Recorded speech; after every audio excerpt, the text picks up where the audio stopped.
Hey you, and welcome to this video where I will help you out how to transfer or send money from Wise to SadaPay. First of all, you need to use your verified account on Wise, otherwise you can't send money. And then we click right here on send. And then we search right here for Pakistan, there we go. And then we fill in right here how much money we want to send. So we do 100 euros. Then we do add recipients, and then we do bank details and then someone else. And then what you're going to do right now is you need to fill in right here their email.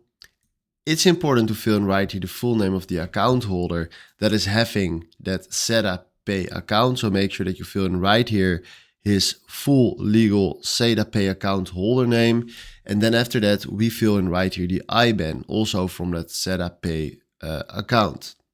Then after that, we do continue, and then he will send you to the review page right there. Check all the details at the review page. And then after that, click on continue, and then he will send you to the pay page.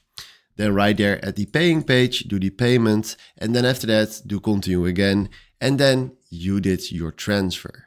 So that is how you can send money from Wise to SadaPay. Hopefully that was exactly the video where I was looking for. Thanks for watching and have a wonderful day.